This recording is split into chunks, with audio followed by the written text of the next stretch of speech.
All right, guys, it's that time again. Let's talk about Tesla's next earnings call coming up this week. We are at a critical juncture in Tesla's journey, so will this earnings be enough to push Tesla back over $300, or is Tesla doomed to fall back down to the mid 100s?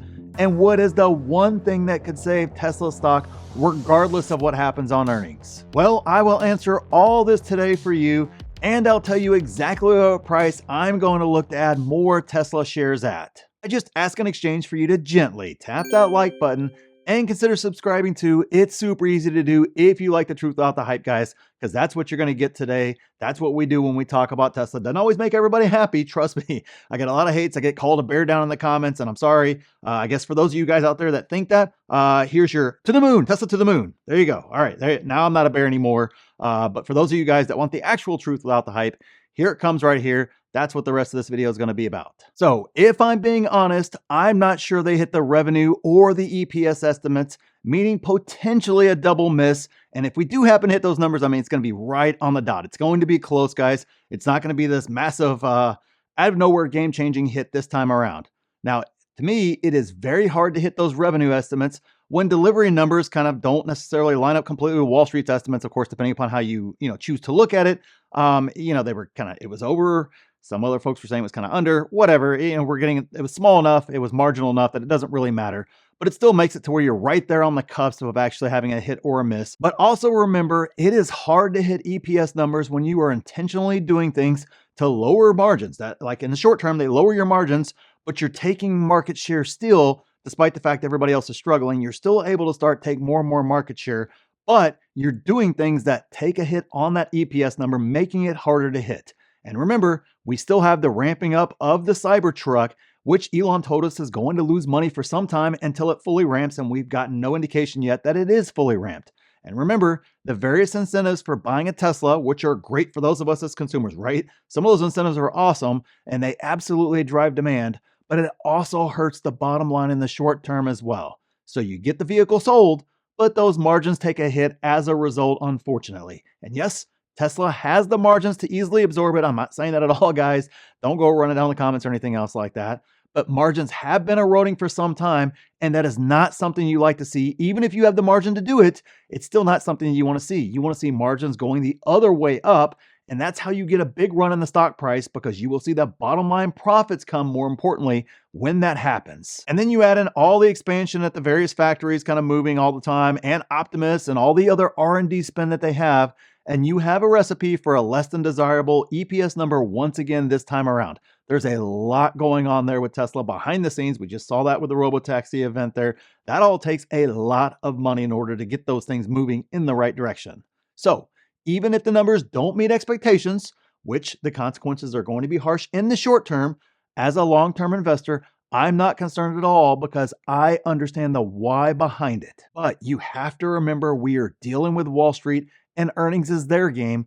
And Tesla has actually run up pretty big coming into earnings here. I understand it's kind of, trailed off after the Robotaxi event, but we still had a pretty big running coming into earnings, which means Wall Street expects more too. So kind of keep those things in mind as we kind of get to earnings there, what's happened prior. But there are three big concerns that I have coming into this earnings call that are going to impact the earnings and the share price more importantly. But I also have one big positive as well, plus one massive savior for Tesla to look out for, because if it comes, it's not guaranteed, but if it comes, it is an actual catalyst for the stock. And we will also talk about what I'm doing with my Tesla stock overall, what price I want to buy, and all that good stuff too. So let's get into all that next. So concern number one, EPS could be flat or even go down some once again. Now look, this isn't me being bearish. This is what Tesla and Elon told us was going to happen. EPS has been moving in the wrong direction the past couple of earnings calls, and there is nothing that Tesla has done that we know of to show a dramatic improvement yet. It's coming, but we haven't seen that improvement yet. Now, I was really hoping that last quarter would be the low and that it would kind of slowly start getting back on track and move into the right direction, but we don't know if that's the case or not yet. We don't have anything definitive there to go off of. And we know that margins appear to have stayed under pressure for this quarter for a variety of reasons that we've kind of already talked about. And unfortunately, despite great energy numbers, once again, we don't know what the effect will be on the bottom line, if any, because it still makes up such a small part of the overall profitability picture. And remember, it didn't really help us out last earnings either, even though the number was actually higher last earnings. I mean, one day it's going to be there, but we're talking about earnings today. And today, unfortunately, in my opinion, it just isn't there yet. Yes, Elon could pull the rabbit out of the hat, but it's not the most likely scenario. So I'm planning for a not so good number there. Concern number 2, ongoing Elon drama. All right, I'm gonna try to thread the needle on this one. So, I'm just trying to be as objective as I can as possible about all this sort of stuff. It's not like Elon doesn't have enough going on, but he continues to make waves that honestly are unnecessary as a CEO of a publicly traded company. Now, in regards to this earnings call, Elon in the first place is always kind of a wild card, right? Even when he doesn't have a million things going on, he just kind of sometimes says things that hurt. And then obviously he speaks off the cuff and can be competitive, and it just kind of depends on his mood that day. I mean, it's why we love him and why he's able to drive Tesla to new heights. However, it also sometimes hurts the share price in the short term, depending upon how wild you get. So earnings calls are where you talk about the last quarter's performance, and then you kind of project out where you see, the stock going the next quarter, maybe through the end of the year here. And then you can kind of talk about something, some big future things that are coming for Tesla, like Optimus or something else like that. And maybe you tease it a little bit and you kind of move on or something like that. But that's just not the reality with Elon, and it's not really Elon style. So it can be really, really hard to understand what's important, what's not with Tesla's earnings specifically.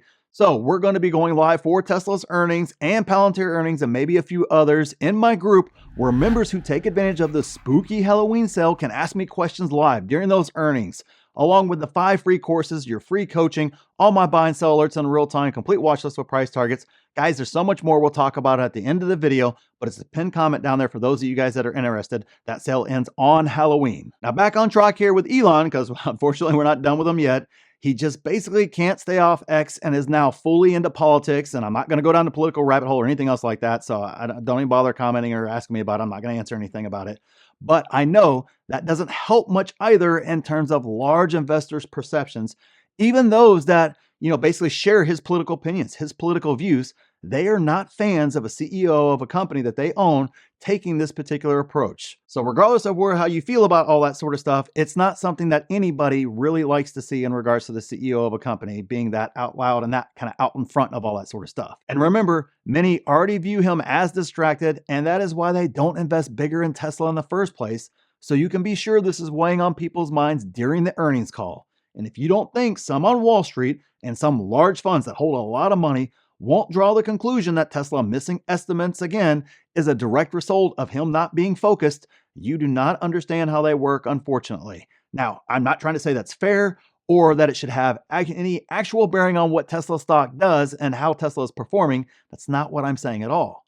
What I am saying is, fair or not, if that happens, it will have a short-term impact on the stock price. There's a reason why Tesla is the most volatile large cap stock that has ever existed by a mile, guys. I mean, even companies valued at 20% of what Tesla's valued at are not usually this volatile. So the bottom line is, if the numbers don't meet expectations, and if Elon says something that can be viewed as negative, the stock is going to most likely get pounded once again. That is just the reality of the market we are in right now and the situation with Elon, unfortunately. I'm not trying to be bearish. I'm not anti-Elon. I'm not any of those sort of things. I'm just trying to bring you guys the reality of the situation right now as it stands. And concern number 3 is energy. Now, I hear you guys already yelling at me that energy being up massively year over year once again. And I know, I got it, guys. I completely agree with you guys there. I'm not debating that piece.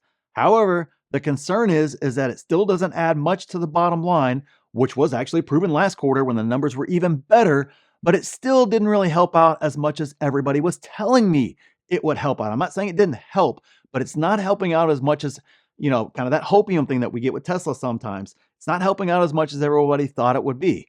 And I said last quarter, before the earnings, when we knew that number, that if Elon doesn't give continued positive guidance in regards to energy, and instead he just says it's unpredictable and it's not something we can count on for right now, it's going to mean very little to investors. And that is exactly what he said on earnings last time. And that is exactly how Wall Street is treating it right now. So energy for me is still nice to see, but it's not nearly as big of a deal as many folks are making it out to be. Now it's coming. It will be there in the future, but not this quarter or anytime soon, unfortunately. So it's not something that, I can have out there as something really, really great. For me right now, it's actually a concern. And the concern is that a lot of folks are thinking it's going to add a lot more than what it's actually adding at this stage, and more importantly, how Wall Street's going to treat it at this stage. So I'm just kind of trying to temper expectations there. But don't worry, guys, it's not all doom and gloom. There's one big positive that I see coming from these earnings, and then we'll discuss the one thing that could save earnings altogether that we could see on earnings as well. But to the positive first, remember, Elon told us during last October's earnings call that all this pain was coming. So guess what? I have been planning accordingly and didn't buy any of the runs at the end of last year or any of the runs this year, and instead adjusted my price targets down because he tipped his hand per se, and the stock that's moved pretty much like a stock should move, and basically has every reason to move given all the headwinds that he told us was coming, and they have played out exactly like that. So that allowed us to not buy the hype runs and instead buy the downtrends. And for me personally, it was buying at 169 and 141 respectively this year. And many of you guys did the same exact thing or even better. And same goes with our group members as well, who were all over Tesla in that price range. I mean, there was buy alerts going off all over the place during that time. And honestly, since this last run here that kind of came up into the Robotaxi event, we've just been sitting back and enjoying the ride, and you can take advantage of the spooky Halloween sale too, so that way you can enjoy these runs in Tesla, SoFi, Palantir, PayPal, and many other stocks. And there's more on that to come here shortly. We won't talk about that right now, but that's the best spot to be in, is to be able to sit back and enjoy those rides because you didn't fall. You basically listened to what Elon told us, and then you adjusted your pricing accordingly so that way you could take advantage when it got down there, and then you get to enjoy the runs on the back end there. But you must remember, as a long-term buy and hold investor, this is perfect if the stock falls once again. We know why it's happening, and Wall Street will be short-sighted, meaning we know that they will absolutely overreact once again. And we also know where Tesla is going in the long term, so that may give us the perfect setup that we knew was coming, and you should have been prepared for if you want to buy more shares of Tesla. I mean, right now, to me, Tesla is still trading rich, and I don't see anything outside of this next point that we're going to talk about here that will make Tesla skyrocket from a fundamental standpoint. Now, traders may push it to the moon. Who freaking knows at this stage? But that's not good if it just makes the stock even more overvalued than what it is, and there's nothing there in earnings, and this last thing doesn't happen either. That's not a good spot for us to be in. So what is the one thing that could save Tesla stock? Now, this one is honestly very simple, guys. It's not Robotaxi or anything revealed at the latest event. So, check this video up here for my thoughts on that, but that's not what I'm talking about at all. I know some like to add trillions of dollars to the market cap today for that event, but that's not the most likely scenario, and most certainly not what investors are thinking either in regards to market cap. The big catalyst that I'm talking about will come if Elon gives us the details on the Model 2 or the cheaper mass market vehicle, whatever the heck they're going to call it. We all know what we're talking about there. The Model 2 that he discussed on the last earnings call. Now, and I'm talking about tangible details, like it's definitely coming in Q2 next year. It's going to sell for, we'll just say $25,000, $29,000, whatever the dollar amount is. And all the other details around it would really be something that is truly a catalyst for the stock. Now, if he doesn't address it and basically says the same thing as last earnings, just kind of gave us that it's coming, but not a whole lot of detail beyond that, then obviously it's not a catalyst for now since we have nothing to go off of. And unfortunately, right or wrong, Elon time many times means delays. So that's definitely going to temper anybody's excitement that what he's telling us, even if he just says, hey, yeah, it's going to come first half of, basically first half of the year 2025. It's going to temper some of that excitement because a lot of folks don't believe him whenever he says that. Now, this close to that timeline, I think he has a pretty good idea as to whether or not he can hit it or not. But there's still many folks, and I can't say that they're wrong, for having trepidation about that particular timeline. Now, on the flip side of that, if he actually says it's delayed, it will have the opposite effect and the stock is going to tank. But he did say on earnings last time around that it was coming the first half of 2025. So getting more details would be huge for the stock. And of course, formal guidance would be even better. That to me could be the saving grace for this earnings, because I don't think there's, even among the bears, I don't think there's a lot of debate that if they're able to get this, car to market, and it's a good car, a good vehicle, and they're able to get the price down, that it's going to be a hit out there among the consumer. There's all the data backs up that that's absolutely going to be the case. So it's going to be a big catalyst for the stock. So what am I doing personally, and at what price am I looking to buy? This is where having your plan set before the earnings call is key. Now, I know many of you guys hate that I say it, But planning and having price targets is key to investing, especially with Tesla because it's such a unique stock. But the good news is you absolutely can take advantage of this uncertainty if you play the long game and stay away from all the short-term speculation that everybody likes to do around Tesla. I mean, all of a sudden, Tesla's in the midst of a slowdown that they warned us about, but they are still putting out massive profits compared to any other automaker. And now Tesla isn't performing as a business or a company and is a terrible buy and a terrible company to own. That is just as dumb as people thinking Elon waking up in the morning and tweeting something ridiculous, tweeting a meme of some sort, should move the stock up 20%. Both of those are dumb, but that stupidity is to our advantage as retail investors. Because in the end, if they decide to beat it down, we get shares on the cheap and can add at prices that we really shouldn't be able to add at, like, 169 or 141 even. I was crazy at the time for buying that and thinking that the price could get down there. But the reality is those buys were easy to make, and I got to enjoy this latest run with absolutely no FOMO. So I'm basically sitting back, watching the numbers, and then watching to see what Wall Street does to see if they give me some juicy discounts once again. I got cash ready to deploy, and I don't care about the price action nearly as much as I care about how the business is performing. And if the business is still performing the way I think that they should, I will happily deploy capital if Wall Street gets dumb enough and I see the mid 100s again. Now remember, I have a full position, so I'm just looking to add bonus shares at this stage. I don't need any other shares of Tesla stock. No other stock moves like Tesla stock, so you need to be prepared and have your price targets ready, which I agree is hard to come up with for Tesla compared to almost any other stock. Trust me, I completely understand, and obviously if you need help with that, with price targets, with planning, with actually understanding what's going on with Tesla's earnings. When they say certain things, why does Wall Street take it certain ways? How's Wall Street going to view this? If you want that sort of insight and have direct access to me live during those earnings calls in our group, where I answer every single question that I've asked, we do live Q&As at least weekly. We have free coaching. We have all kinds of resources there. Oh yeah, by the way, the best 6, 7, and 8-figure Discord out there, where we got members who have, in just a year or two, have doubled up their portfolio. Some of them have quadrupled up their portfolio. Heck, even just our $250 challenge, I'm up almost 40% just in that challenge. And we hadn't even been doing it, I think, for 6 months maybe at that stage. I hadn't even been doing it for that long. So if you want access to all of that and the best group out there to help you learn how to be a competent investor and how to be an actual buy and hold investor and not all these other games or anything else like that, but to actually learn it, make sure you check out the pinned comment, take advantage of the spooky Halloween sale where you get access at that sale price before the sale ends on Halloween there. So make sure you get that, guys. It is so important that you understand investing. And click this video here if you want to see exactly what I'm buying in this market. And click here to see my exact plan for this market. So thanks for watching, and we'll see you in the next one.